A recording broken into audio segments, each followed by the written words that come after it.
So for 15C, same first step. Well, actually, we don't have to do the same first step. If you want to, we could do as follows. Pull the 2 out. Oops. Um, Again, I said earlier, anytime you have a leading coefficient other than 1, you want to factor that leading coefficient out of your x squared and your x terms. So pull out a 2 from 2x squared to get x squared. Pull out a 2 from 5x to get 5 over 2x. I know that's not super pretty, but we have to do that to complete the square. And we can still just say equals 7. You don't actually have to move it over to complete the square. So what do we do now? Well, we do 2 times the same thing as were doing before. We want that to be squared, so we need to do x half of this number. Well, what is half of 5 over 2? It's 5 over 4. So half of 5 over 2 is 5 over 4. So 5/4 squared, and then we need to balance this by subtracting 5 over 4 squared times our leading coefficient of 2. And that will still equal 7. So let's clean this up a little bit. 2 times x plus 5 over 4 squared.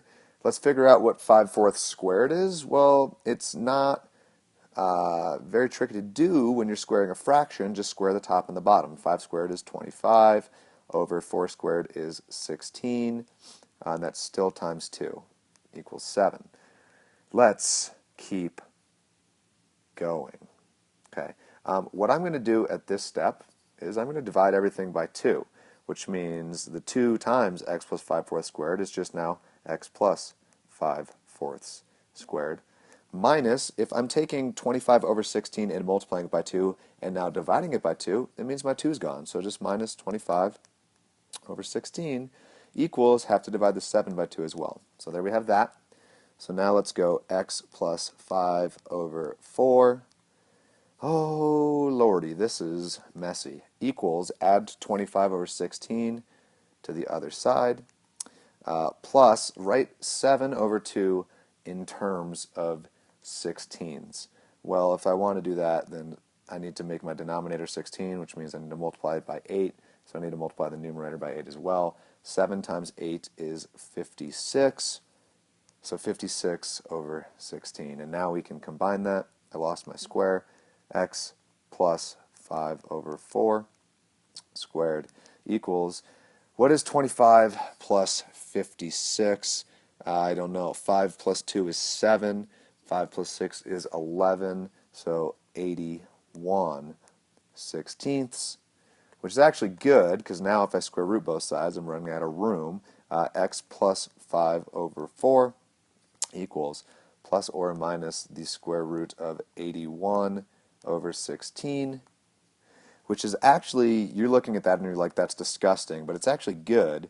X plus 5/4 equals plus or minus, if you're square rooting a fraction, square root the top, square root of 81 is 9, over square root the bottom, square root of 16 is 4. So it's actually good because now I have a common denominator, so my last step would be to subtract the 5/4.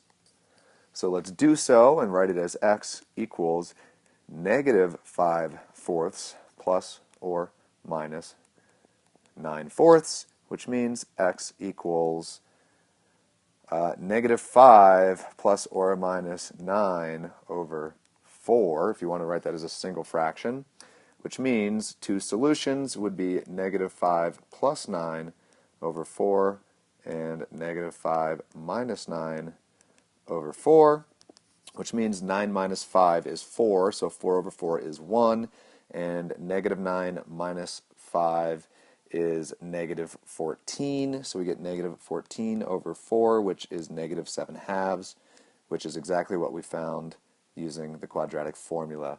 I would not do this problem using completing the square because, as you saw, it was really messy, but you absolutely can. You can always solve using completing the square method and the square root method, but it's not always the easiest. As you continue to become a more and more sophisticated mathematician, you need to start using methods that are easier and simpler for you to use. Part of being a good mathematician is knowing when and how to use different approaches to problem